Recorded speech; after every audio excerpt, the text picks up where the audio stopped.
Any force that can pull this reaction out of you must be powerful.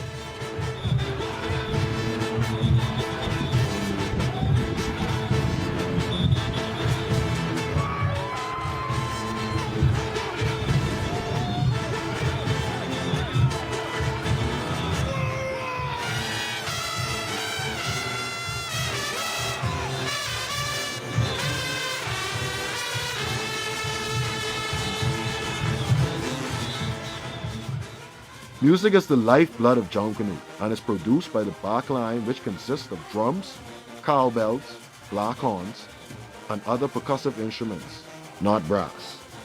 But for our purposes, we will use it loosely enough to include the melodies and harmonies that serve as a complementary blend to the back line.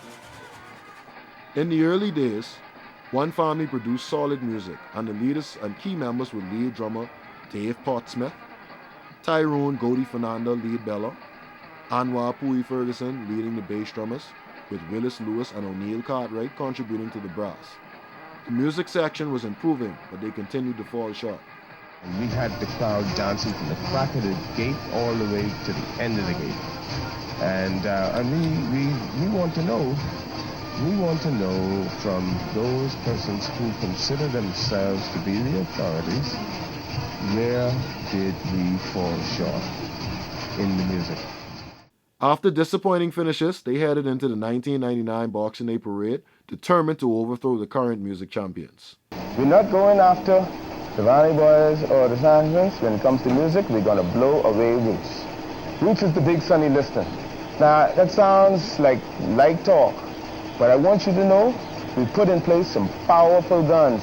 When you hear a boom, remember, we told you first. The race was definitely for second. We break that gate, there was no doubt about it. The additions to the backline and hard work paid off as One Family essentially swept the parade. One Family's music reminded me a bit of the Saxon old beat. It was a slow beat, had plenty rhythm. The music makers brought a beat to Bay Street that revolutionized jungle music. They had that fast rolling beat and up tempo, right? And all the groups just pick up on that and started doing the same thing. Now, mind you, although we were criticized for our slow rhythm, Junkanoo was always a slow beat. Boom, boom, boom, boom, boom, boom, boom, boom, boom, boom, boom, boom, boom, boom. But see, the thing is, with that beat, what One Family had, pure rhythm. Then ringers coming. One Family had the most rhythm all the time. And all we did was add a little bit more tempo to that rhythm, and that one name over. What amazed me at one point, at first part of One Family, Pooh used to beat and kick over the group by himself. With the lone bass drummer. He hit his number one by himself. Nobody else. And I said, we can't win like that. You need a body, you need the team, you need power. And that's why we had bass practice. Those bass practices led to One Family creating double racks that are still being copied and modified to this day.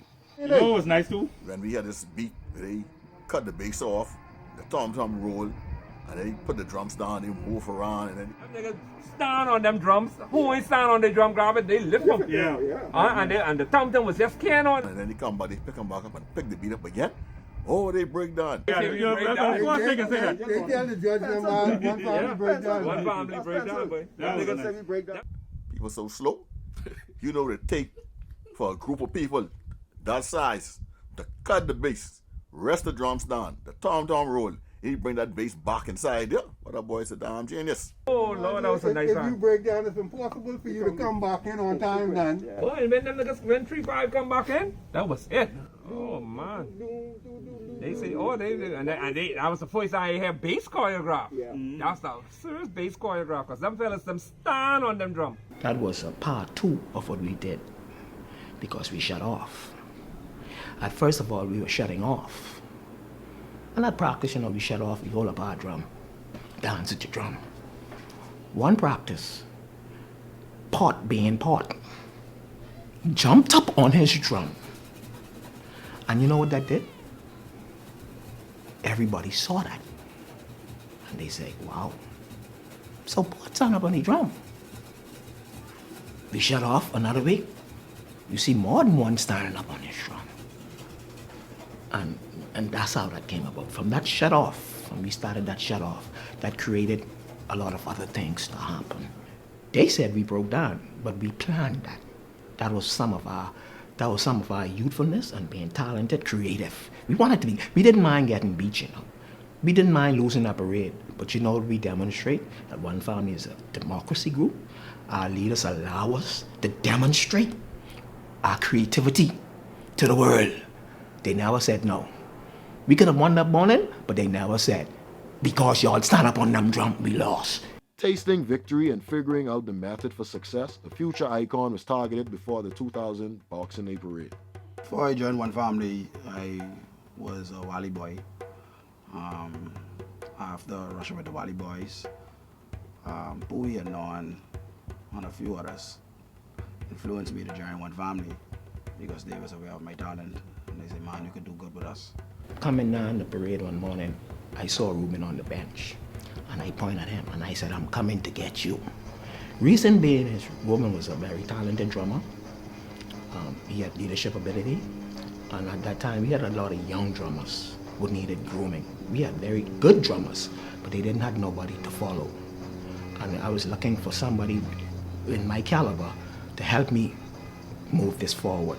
And I saw that Ruben was the best person. I was looking for somebody who could come into the program and help push it forward. It started to click, and then what it did, it born. And when that born, there was no stopping us now. I joined One Family in 2002. However, I didn't make a parade until 2004.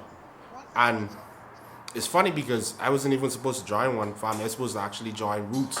But my cousin, the late Nat Bailey, he didn't pick me up for practice, and I ended up going to One Family practice, and the rest was history. Similar story. I was supposed to join the Saxons, but never went down. They had a costume to pick up. We went to the shop. They gave away my costume. That's when they was doing the Coolie special. So went and joined the Baintown band. That's where I met with Sammy and O'Neill, and that's how I get into One Family. The rhythm section was always kind of big and tight, but I wanted more strength, so I started a recruitment drive in 2001 where I recruited more additional drummers from various groups. I just started to go around different groups, and I looked at some key persons that I would have been able to influence, and then I was able to bring them to One Family. Well, I joined One Family in 2006, and the attitude basically attracted me, the style, the way the group basically thinks. The Dream Team was started by myself and Rico, and we solicited some of the strongest drummers in Junkanoo. So we had Tino, Lil Brand, Freakazoid, and Cody. And it was to be in the top 6 drummers to take this thing to the next level. And it was basically just us just trying to do a paradigm shift as far as how we organize and structure the rhythm. And under my leadership, all those guys were comfortable. My name is Trico Johnson, aka South. Why I joined One Family. The group was like the underdogs, you know, and leaving a big group like the Valley, you know, we just wanted to explore the horizon, you know, and see how great your talents really are by winning with an underdog group. South and Corey left the Valley Boys in 2009 for One Family, but paid the price despite the group putting up an excellent performance musically and aesthetically. After leaving the Valley Boys, you know, of course, they won the 2009 parade, and boy, they humiliated myself, and so, but mainly me. And as soon as the 2009 parade was finished, Ruben came to me and said, "Go, everybody, we can. Are you ready to go?" And this was probably the second week in January. of 2010, I was humiliated, and I don't like to lose. And immediately, second week in January of 2010, we went to win. And of course, you know that year I think we bought the toys, and even though we came on short with the music, for us it was a turning point. So all we had to do was bring, at that time was building chemistry. And at that time, our mindset was to get those groups back because of what happened and how they humiliated us. Because they do that, we turned it up. And from 2010, the chemistry we saw came together. And for us, the working relationship with the brass evolving was coming. And 2010, and if everybody knows, Mary had a little lamb and this old man, this was the beginning of a new era, something dominant in the years to come. Music is akin to team sports in that it takes time to develop a chemistry and get everyone on the same page. And there was no better culmination than Boxing Day 2011. Although it was a bittersweet time due to the death of Chairman Emeritus Jackson Burnside, it was the most powerful One Family's music had ever been. The sun is beginning to rise over historic city of Nassau. As the sun comes up, so is One Family making their way through downtown under the theme Salute to Jackson Burnside III. As we knew him, we love the Bahamas. One Family is making history this morning on the Boxing Day parade, as they are the first Category A group to fully devote and commemorate their entire theme to the life of a Bahamian hero. We're not interested in that side of it, but we're celebrating his life. It was a very powerful parade. I've never seen One Family so emotional. I think we won that parade, but because who he was and politics, I think they didn't give it to us, but deep in our hearts, we know we won that parade for Jackson. So we wasn't hurt, because in our heart, we know we won that parade. Nobody beat us that morning. One Family won music on New Year's 2012, New Year's 2013, Boxing Day 2013, and New Year's 2015. But what is arguably the most emotionally charged win since Boxing Day 2011 came after a blown parade on Boxing Day 2015. Well, 2015, the biggest lesson was to be on Bay Street on time. And that basically cost us a whole parade because we wasn't ready when it was time for us to be called reaching. We wasn't supposed to go the time when we was called. There was two groups ahead of us, and both groups didn't show up, so that made us had to rush on. But that was a parade we lost before we even start. Some of these parades we go into, we have some challenges. 2015 was one of those parades where we had a few challenges, because when the theme was picked, we was kind of like thinking like, oh wow, there ain't much choices with song selections. Well, 2015, on the whole, was probably my worst morning in Junkanoo history. I always tell people, one of the themes that I hate most is China or anything from Asia or anything like that, because we don't listen to Chinese music. We don't know popular Chinese music, so it's stupid. Only one thing we can play with that is war. Not war.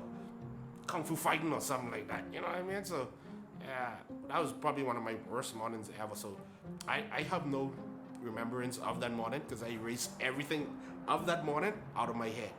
Now, 2016. Bob Marley morning, I can remember that first brass practice. We changed location. First, that's how serious we was. We changed location, so we was like, we're not gonna practice by Stephen Dillett. Forget Stephen Dillett. We go in Bahamas Academy. I can remember all two of us reaching late to brass practice, but the guys was there. And when we reached, they was like sitting down in chairs, and we was like, what y'all sitting down for? Y'all winning?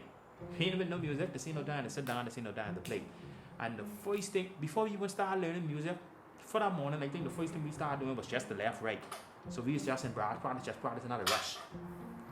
As old as we is, so as much time as we didn't do it, just the dumb foolishness what we used to do to win. So we just in brass practice, left, right.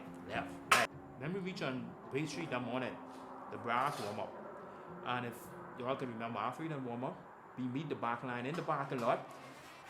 We kick over from actually in the parking lot. We start rushing from the parking lot. The back line and the brass walk on, play fanfare, and that was it. We had the whole group. I think Rico kicked over, and he gave us a solid tempo. I look at Rocks. I say, not only that. Let's go to Bay. We would Let's say, go. anybody feel like punch and shade is like downgrade or whatever the situation is. We using punch and shade. And on our fanfare, we start showing we come from music. So said, so done. If we go there and they say, listen, y'all, we going to win this music. So said, so done. We coming for that. You can't stop it. But I can remember that morning. I looked at Rocks. I was like, Rico's in the back there. Look. I said, Rocks, that's it. We be in tune with our back line, mainly the drummer leader, Rico and Ruben, and he sit down and analyze what we did wrong from that boxing league, and one of those is the pace. But we had to come out with more energy.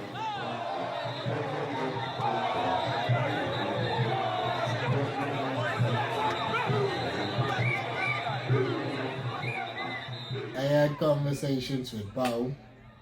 I had conversation with Ron, you know, just making sure everybody here was in the game.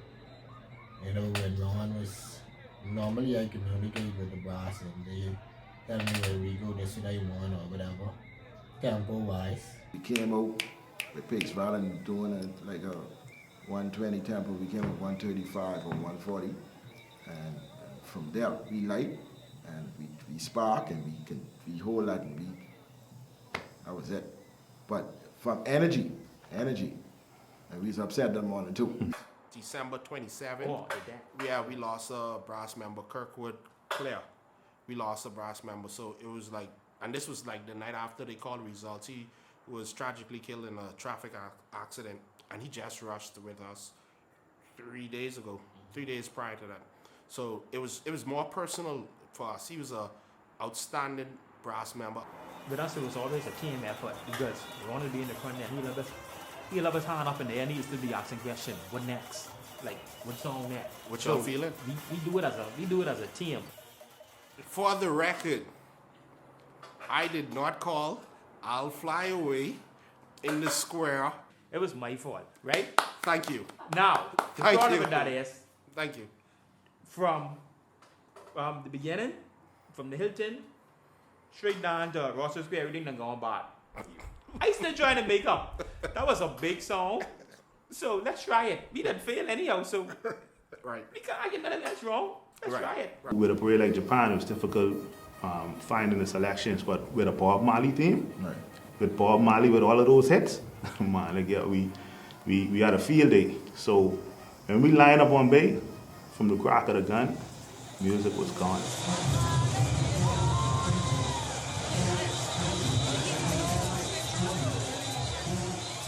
It was over, you know, because it was hits, rolling over hits after hits, One Love, and everybody was singing, and it brought chills to my spine. Like, I was like, wow, this one family. Normally you have that in the other major groups, but to have the whole Bay Street singing the tunes from a group that is underdog, it was awesome and amazing, man. Like, you could just sit back and just look up and say, wow, like, yeah, that was the feeling, the vibes. That was basically our conversation, and the funny thing is, we was showing on Dum Dum some morning. So to come out on top with that one, that was a special one because all the big dogs was in there. I think Ruben was in there, Cody was in there, Lil Bun was in there, Freakazoid was in there. And at the buzzer, Tino come walking through. So that was like a big smile for me. Like, I was happy to at least see Tino. But I already had a little pep talk with the Tum Tum line, and I tell them, I need them to give me all they got. Just give me all they got. Leave it on Bay Street. The baritone and the mellophone, it gives a distinctive sound, especially with the French on mellophone. It's kind of high in pitch, so it will be piercing and it can cut through the music. So when it comes to writing the counterparts, we call the counter melody, tenor line, it separates us from everybody else. Because like Corey said, we started it. We started the whole trend, and then everybody heard the sound and was like, oh, well, we need to jump on that, or we need to get on that. And they started hearing other groups add the counterparts and do the chording up the parts with the mellophone and the baritone.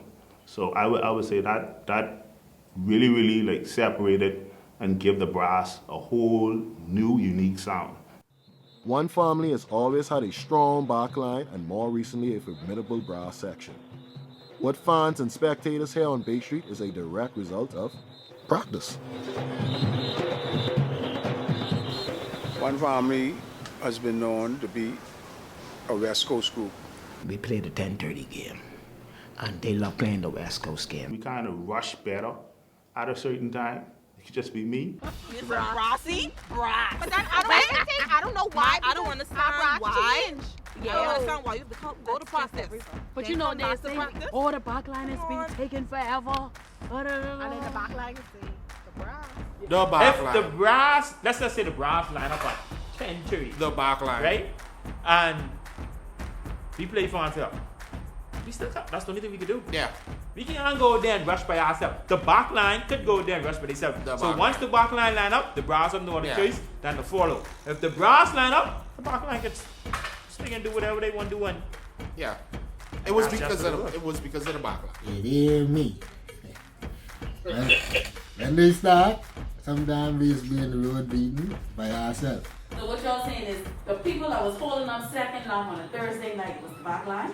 The back line. The back line. See, why we saying that is because we used to hear y'all warming up there late, and we used to blame y'all for these. Okay, let me tell you why. Let me get to this, because what happened is right after I'd be out there to the ending part of the first lap, and I'd say, hey, Rico, I'd go to Rico, hey, y'all just finished first lap, what time you want us to kick off, what time? He'd be like 11:15. All right, so I'd calculate the time. All right, it's take us about 35, 45 minutes to warm up, so we'd start getting ready to warm up about 10:30, and we'd do our segment. The brasses come in at what? They modeling 10:30. They modeling, and then they warming up at 10:30 and practice. The back line, Gotta sit the under the say steps they can do a first lap at 8.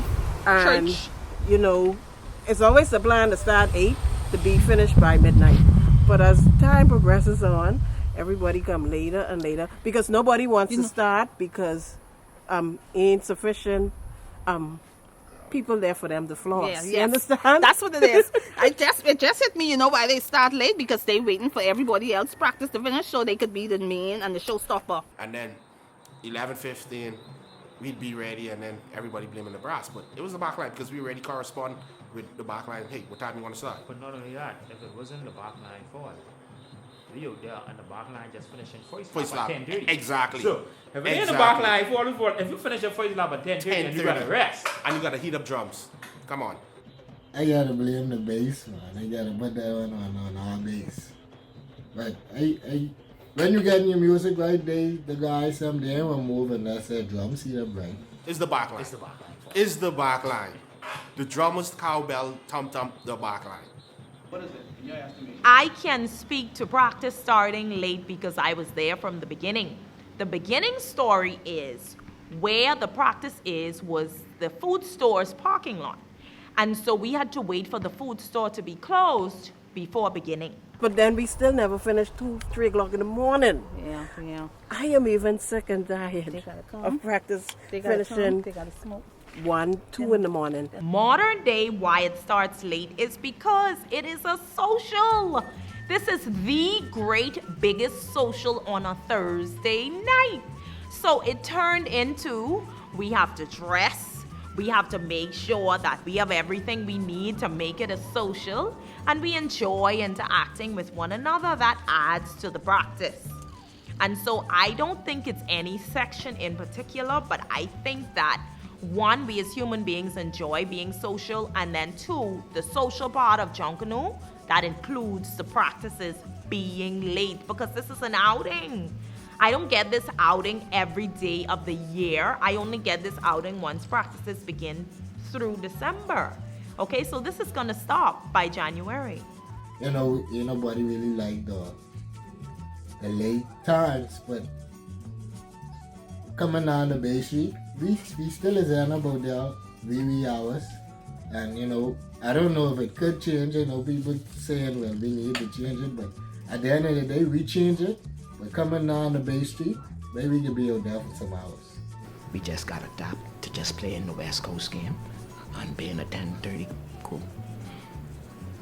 So that's, I mean, we tried to break that trend, but it's so hard when you live in the deep West. You gotta play at that time. So yeah, I just, you know what? At one point, I just, you know what? Let it be. We have work the next morning. Exactly. I don't know. Get in and out. I don't know. I love my practice, but I feel as if nice they start practice late because you know you have other groups practicing that yeah, Thursday, crowd, and they want everybody come so they That's can what I head think and it use is. I mind not. By the end of the day, you have to be considerate, man. We make some attempt to change the practice a little earlier. But our fans, you know, that's one of the key base also. Yeah. Like Everybody's everybody on goes the to back line no, or the brass. At the end of the day, the brass takes the cue from the back line. Once they see the back line come, the back line really is what determines the time, if you ask me. Because when they come from across to the fire and they put the drums down, then everyone know, okay, they're going to start. The brass ain't come until they see that. So it's getting tiring though, because you know we're getting up in age. Child, that's why I am done. That's why I am done. Finish. Finito. No more Junkanoo for Holly. Holly's done. She's saying that for now. She's saying that she could be just like them people next year when this parade thing roll over. Be right there. I may be Right there. I may be there. She could be there. But I ain't gonna be doing a dot for one family. I can tell you that. She could be there. One family take could be enough for my time. She like doing, so she could be right there. Yeah, I like shaking up. Following the death of George Floyd, seeing the injustices and feeling the need to come together to let their voices be heard, the Backline and the Brass section teamed up to shed light on what love and togetherness can do. We got to create a masterpiece within the music section. We came together around May sometime and we was like, we ain't have nothing to do. 2020, this pandemic, we ain't have nothing to do, no Junkanoo. How could we continue to remain relevant, and what could we do to make an impact on the music and Junkanoo on the whole? What we wanted to do initially was to do a production for emancipation, and the Backline was trying to decide like what we can do. And as we were talking about the production, boy, something hit me. I say, boy, if we can rush emancipation, why we don't just incorporate Africa and just do Black Lives Matters, and it start to resonate with everybody, and then we start to look at the various villages we could come from. So I started to tell them, man, listen, the bass could come from Gambia, Tum from Adelaide, you know, we can climax in Foxhill, and you know the bells came from Clifton Heritage Park. Like the idea just started to resonate, and then after that, man, we just started putting notes and pen to paper and writing down what all we need and what needs to happen.